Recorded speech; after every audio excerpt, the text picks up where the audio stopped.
Legislation can vary quite a bit between states. So certainly the information we're going to give you today will be WA based, but definitely you need to see your local legislation and how it might pertain to strata there. Okay, interesting.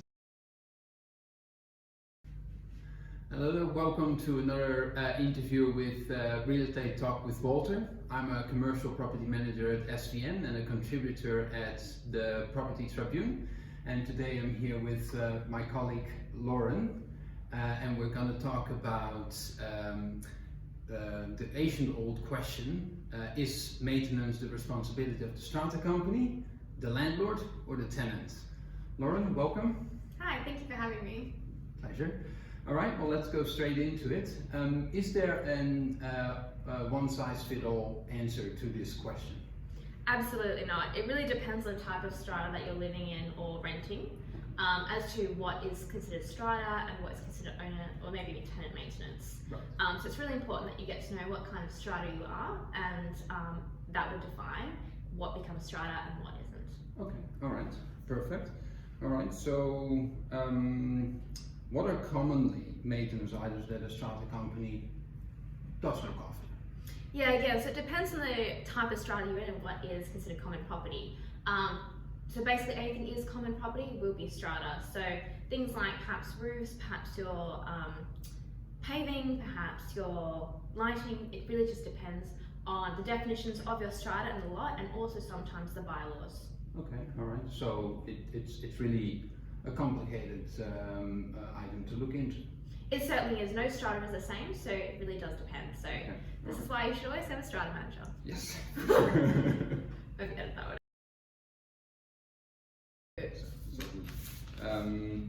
So what are common misconceptions that cause confusion or misunderstanding when you speak to your strata owners or council of owners?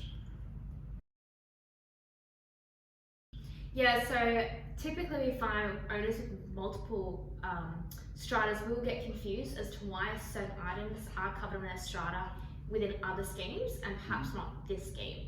And really that goes back to what type of strata it is. So certainly in some schemes the roof might be considered common property, but in others it might not be. So again, that goes back to knowing exactly your type of strata and what is included in common property. Okay, all right, perfect, all right.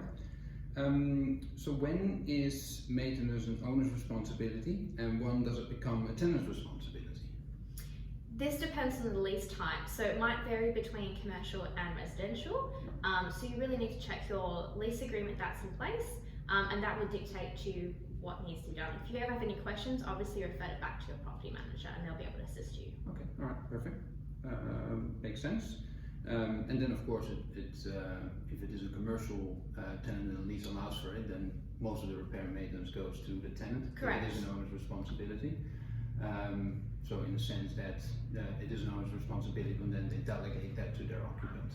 Correct, and the same with residential. So residential, some maintenance, minor maintenance might be considered tenant responsibilities. So things like changing of light globes is tenant responsibility, but larger items like repairing of burst water pipes or age-related things are always going to be the owner's responsibility. Right, or strata, depending. Maybe strata.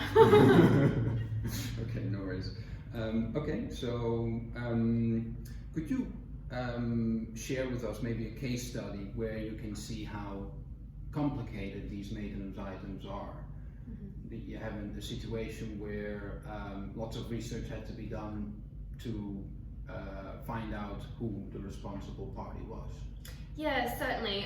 One thing, like I mentioned before, you also need to consult your bylaws, because that might deviate what is considered common property, especially in an exclusive use area.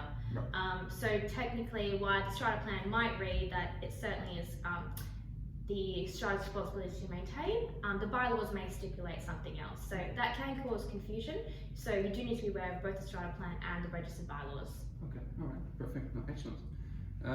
So what would be your advice to owners and occupiers when they have an issue with their property and they're not sure if it is their responsibility or the strata company's responsibility? Yeah, certainly. So there are some resources you can use. From a strata perspective, we always recommend you consult with Landgate.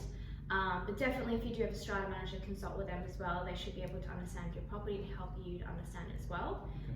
If you are perhaps a tenant, certainly consult with your landlord or your lease agreement. But there are other sources like REITWA that you can consult as well. Okay, all right, well, excellent. Well, thank you for sharing this thought with us.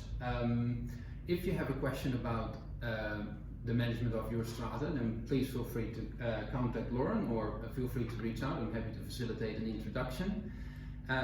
Thank you for sharing these thoughts with us. Thank you very much. Pleasure.